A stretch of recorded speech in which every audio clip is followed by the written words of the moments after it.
의원 이정원입니다. 질의를 시작하기에 앞서서 제가 질문 드릴 분들을 먼저 말씀드릴 테니까 타이머를 좀 중단시켜 주시고요. 준비해 주시면 좋겠습니다.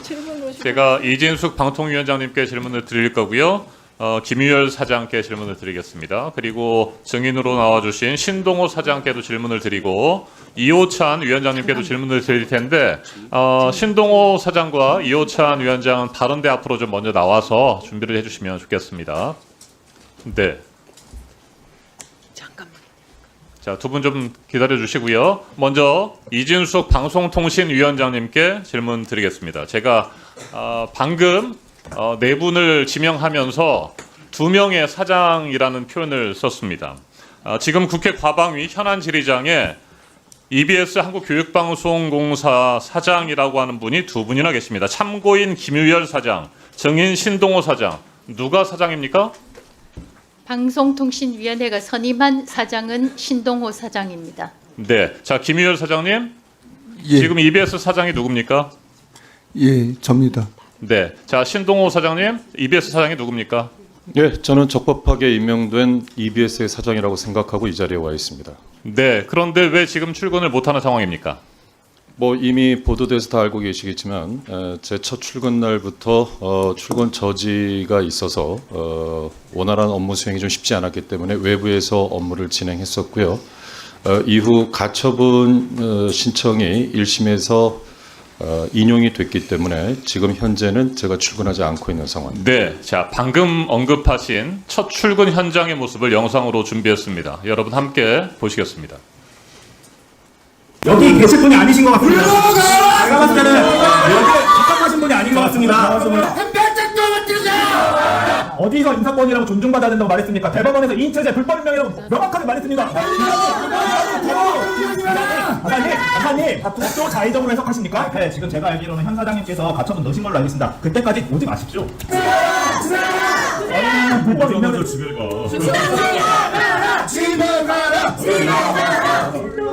네, 자 지금 맨 마지막 화면을 좀 정지시켜 주시고요. 네, 제가 질문하는 동안에 그 영상을 좀 다시 한번 소리 없이 틀어주셔도 좋을 것 같습니다. 맨 마지막 화면 여러분 기억하실지 모르겠습니다. 웃으면서 팔짱을 끼고 있는 모습이었습니다. 저는 뉴스를 보면서 깜짝 놀랐습니다. 그러면서 하나의 사자성어가 떠올랐습니다. 의기양양. 그래서 제가 그 사진을 좀 찾아보니까 뜻한 바를 이루어 만족한 마음이 얼굴에 나타난 모양. 그런 심정이셨습니까? 제가 첫 출근 당시에 노조에서 출근 저지를 했었던 때 제가 했던 첫 번째 멘트는 이거였습니다. 우리 대화 좀 합시다였습니다. 저는 불필요한 오해와 잘못된 왜곡된 내용에 대해서 대화를 하고 싶어서 대화를 하자라는 게 제 첫 마디였고 시종일관 저는 그런 태도로 출근 저지 때마다 발언을 해왔습니다. 네, 그렇습니까? 됐습니까? 네. 됐고요. 다시 한번 이 장면 한번 틀어주십시오. 맨 마지막 부분에. 네, 웃으면서 팔짱을 끼고 있는 모습이 그렇게 직원들과 적극적으로 대화를 하려고 하는 그런 마음이었는지 저는 궁금하고요. 제가 이때 화면을 보면서 EBS 직원들이 아무리 떠들고 출근을 방해해도 나는 EBS 사장이다 뭐 이런 심정이 아니었을까라고 생각을 했었습니다. 자, 김유열 사장님. 예, 중대한 위법이 있다면서 신임 사장에 대한 임명 집행정지 가처분 신청과 임명처분 무효 확인 본안 소송을 제기하셨군요. 예. 왜 중대한 위법이 있다고 판단하셨습니까?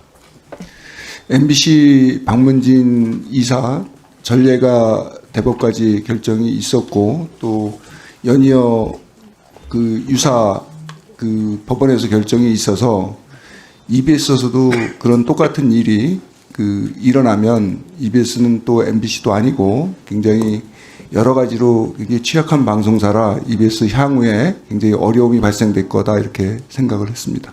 네, 자 이진숙 위원장님, 사장으로 인정하지 않으시는 김유열 사장께서는 중대한 위법이 있다고 주장을 하셨습니다. 그리고 실제로 4월 7일 법원은 신동호 사장에 대한 임명처분 무효 확인 소송의 집행정지 신청을 받아들였습니다.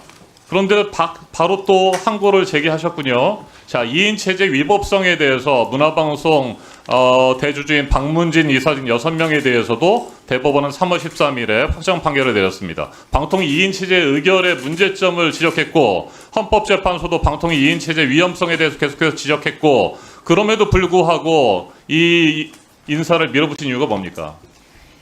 방송통신위원회 설치와 운영에 따른 법률에 따르면 13조 2항에서 방송통신위원회는 이인의 요구에 따라서 개의할 수 있고 위원장 단독으로도 개의를 할 수 있습니다.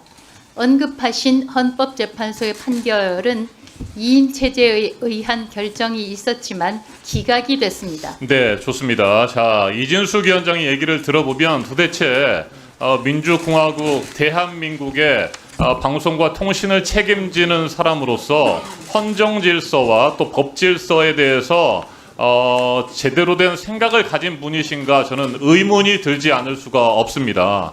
도대체 어떻게 대법원, 헌법재판소, 행정법원에서 계속해서 잇따라서 2인 체제 위법성을 지적하는데도 그걸 받아들이지 못하겠다고 억지 주장을 하고 개변을 펴는지 도저히 이해할 수가 없습니다. 이호찬 위원장님 어떻게 생각하세요?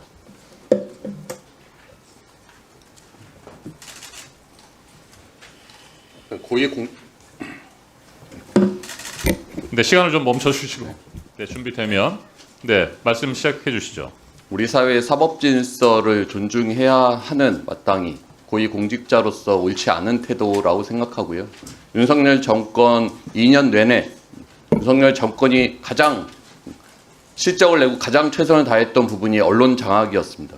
그것에 대한 국민들의 판단은 이미 끝났다라고 생각하는데도 마지막까지 방송 장악을 위한 알박기 시도를 사법 질서를 정면으로 부정하면서 계속하고 있다라고 생각합니다. 네, 신동호 사장님. 사랑하는 후배 어떻게 생각하십니까? 이진숙 위원장이 그렇게 표현을 하셨더군요. 제가 회사 생활을 하면서 이 자리에 계신 정동영 의원님, 또 김장겸 의원님, 또 짧게 말씀해 이진숙 주십시오. 제가 방통위원장님 질문한 데에 대해서. 모두를 존경하는 선배입니다. 또 그분들이 과히 저를 그렇게 나쁘게 보지 않았다고 생각하고요. 네, 자, 제가 됐습니다. 28년 가까운 자, 회사 생활을 멈추세요. 하면서 네, 그릇되지 멈추시죠. 않게 살았다는 됐습니다. 뜻이라고 생각합니다. 네, 자, 교육은 정치에 휘둘리지 않아야 된다는 거 인정하십니까? 인정합니다. 네, 그래서 교육방송은 정치적 중립성을 갖춰야 되겠죠. 맞는 말씀입니다. 정치적 편향성을 가진 사람이 EBS의 사장을 맡으면 안 될 것 같은데 신동호 사장은 미래한국당 비례대표 면접을 본 적이 있고 미래통합당 21대 총선에서 선대위 대변인을 하셨죠. 네, 정치적 편향성이 있는 인사다라고 하는 비판이 있습니다. 저는 그 부분에 대해서 누차 여러 번 이야기했습니다만 EBS 이사회 이사 재직 시에 이사회 회의록을 보셔도 나옵니다만은 저는 한 개인의 특히 공직에 있는 사람의 정치적 성향은 투표소에서 기표할 때 표현하는 것이라고 이야기했고 어떤 경우에도 진영 논리에 따라서 움직여서는 안 된다라는 것을 이사회에서 수도 없이 강조했고 또 그렇게 진행해 왔습니다. 그렇게 강조하는 게 중요한 것이 아니고 신동호 씨가 그동안 해왔던 여러 가지 행태들이나 언행들을 보면 정치적 편향성이 있다라고 하는 부분들을 지적을 하는 겁니다. 정말 죄송한 말씀입니다만 의원님께서 구체적으로 제 어떤 행태와 언행이 정치 편향적이라고 생각하시는지 저는 오히려 궁금합니다. 자, 이정원 의원님 추가 질의하시고요. 저기 김유열 사장님, 예. 제가 한 가지 물어보겠습니다. 들어가십시오. 그동안에 저런 경력, 특정 정당에 출마했던 분이 최근 10년 이내에 EBS 사장이 된 적이 있습니까? 최근 10년 이내에. 예, 공사화된 2000년 이후에 없습니다. 네, 그렇습니다. 없습니다. 예. 자, 위원님 여러분께 잠시 양해 말씀드립니다. 의사 일정 제10항 YTN 등 방송통신 분야 청문회 증인 참고인 출석 요구의 건을 상정합니다. 이 안건은 국회법 제129조 및 국회에서의 증언,